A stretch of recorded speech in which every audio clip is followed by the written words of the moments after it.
Hi there, spooky friends. Welcome back. Hi, my name's Olivia Garcia. If you haven't met me yet, awkward intro, I know.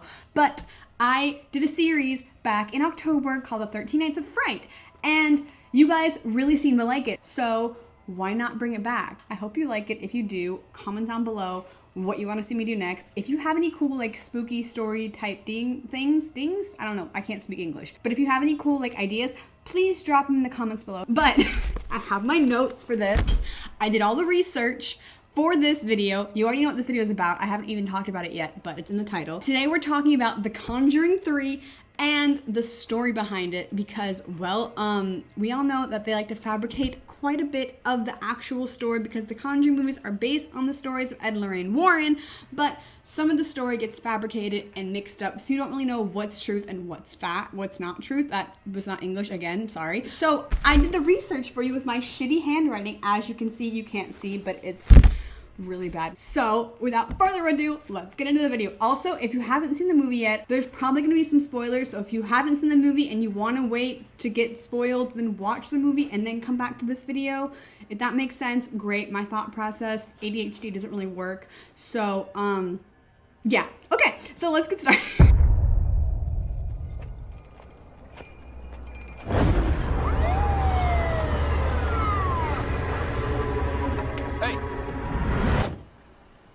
You okay there? Jesus. I think I hurt someone. So I'm going to go in chronological order because in the movie they start off with just the exorcism of David Glotzel, the 11-year-old little boy. But the story goes so much before that, and they bring that like halfway through the movie, so I think it makes more sense to just do it that way, okay? Okay. What is the reason that David was possessed in the first place? The reason David became possessed was because his mother and sister, unfortunately, were fooling around with witchcraft. They met a group of people in upstate New York while they were snowmobiling, and these people, from what we understand, were into satanic activities. Had them go back to their house that night, and for some reason, they turned on the mother. And when Debbie and Arnie at home were looking for a rent, the first time that the beast made itself known was in this small house in Brookfield. So Arne Johnson was engaged to Debbie Glotzel, David Glotzel's older sister, and they were fixing up a rental property in Brookfield, Connecticut, which is where the whole story takes place. Anyway, David Glotzel, the 11-year-old little boy who gets possessed, spoiler, goes with his mom to help Arnie and Debbie move into this house and fix it up and everything.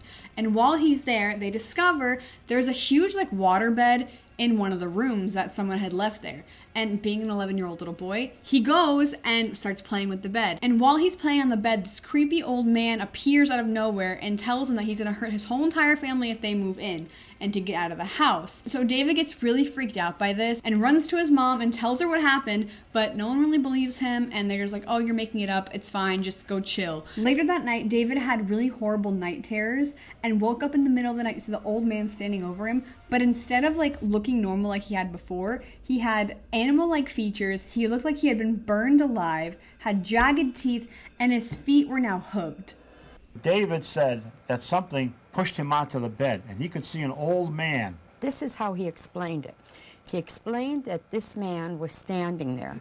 He told about the plaid shirt the guy was wearing, told everything about the guy. But that night, what he could see in that house appeared in the Brookfield home, their own home. Only now, this little 11-year-old kid, this is how he put it, he was there again in my bedroom, but now he looked all burnt and he had feet like a deer. That was the explanation they gave. I really don't know. Like, that sounds really fucking creepy. If you wake up seeing some disgusting old creature in front of you, no thank you. I'm good. But he got so freaked out, he ran to his parents and told them what happened, and they were like, oh, you're fine, like, it's just a dream, not a big deal. But then he started developing, like, scratches and bruises all over him. Days went by, and he kept referring to the thing as the beast until his family started to believe him because he started seeing weird things happen around the house. But they weren't that concerned until David started acting really strangely. So they called the church and then called Ed and Lorraine Warren. Thus enters the beginning of the actual movie where they have the exorcism of David. You can't set him up here. My God. Now, in reality, Ed and Lorraine said that there was about 6 or 7 different priests that came in to exorcise David on multiple occasions, 3 of which were actually like ordained in like the Vatican and stuff. So they knew what they were doing, but this demon did not want to leave no matter what they did. But it wasn't until the scene that they show in the opening of the movie that this demon actually miraculously disappears. Does it? Arnie couldn't take it anymore because he was trying to help my brother. Leave him alone! Take me! At his wit's end, he called out to the demon and invited him into his own. And when he had challenged the beast, it gradually started to manifest and come to him. Now, what happened in real life was that during the exorcism, Arne got so upset that David was being harassed by this demon that he called out to the demon and challenged it, saying, "Take me instead, leave this little boy alone." And well, the demon obviously took him up on that offer and went into him instead of David. And David was completely fine after this exorcism. Like after that moment happened, David was good. No more. After this whole exorcism fiasco, I can't say this word. Apparently, I can't say the word exorcism, so we're going to call it a demon expulsion for now because the words cannot come out of my mouth. Cool. So after the whole demon expulsion fiasco, Debbie started seeing really weird things happening to Arne. He started to switch up his personality, kind of similar to how David was doing before. And so she started to get suspicious. But it wasn't until Arne had a really weird car crash that she started to kind of suspect anything further. Now, Arne swears that when he was driving his car, the demon took over the wheel and crashed his car into a tree. He was completely fine, but he was freaked out. So he ended up going back to the rental property to go and check out this well that David told him was a portal between our world and the demon realm. That sounds weird, but you know what I mean. He said it was like a portal. So he went there, and apparently he saw the demon, and that's when the demon attached onto him. Now, after this whole connection thing happened at the well, Arne started to exhibit even worse behaviors than before. He started getting agitated really easily. Now, they didn't show any of this whole like well scene in the movie, which I thought would be like a super cool thing to add in. Like, imagine seeing like a demon pop out of like the well and like attach onto him. You know what I mean? It would have just been kind of cool, but they didn't show that. So that's kind of disappointing. But after all that happened, a few days later, the murder happens. So let's backtrack a second because I forgot this part.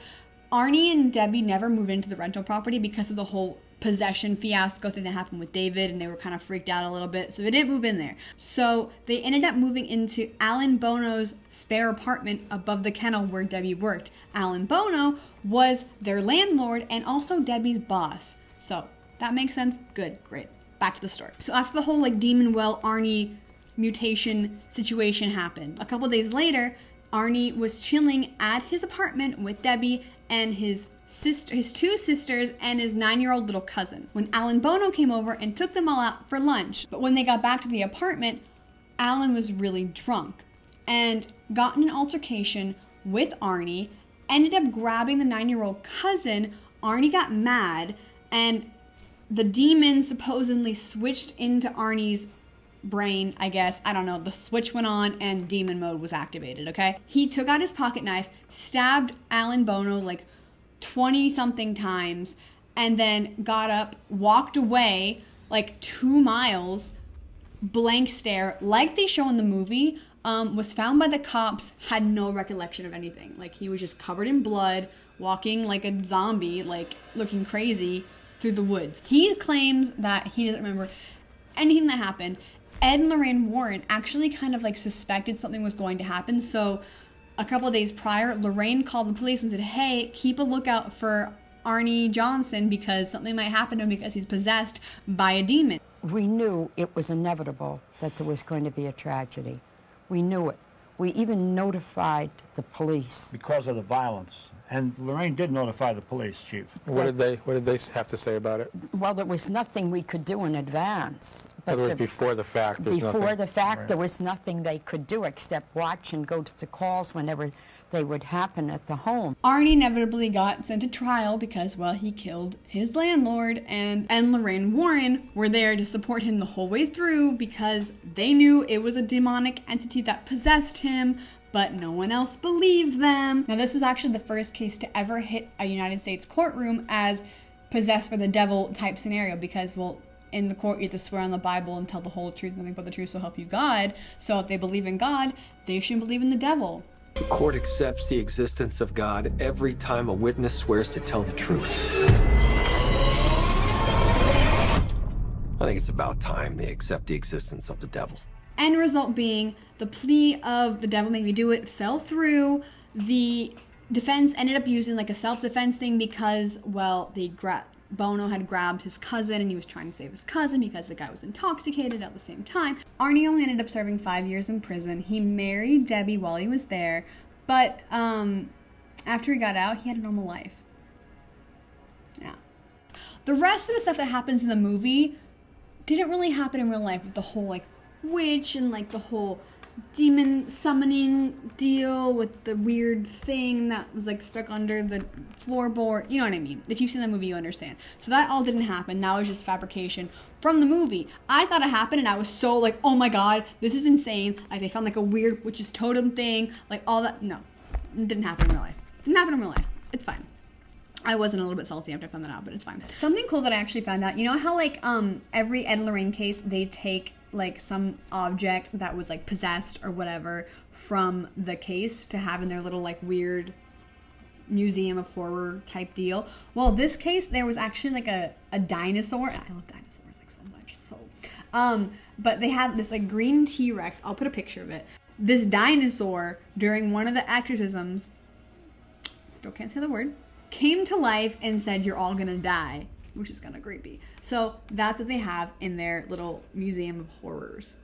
Fun fact. You know, no big deal. It's kind of cute though. Look at the dinosaur. He's cute. Whatever. But I hope you guys enjoyed today's video. Please give it a big thumbs up. If you like this kind of content, give it a thumbs up. Leave a comment down below of anything you want.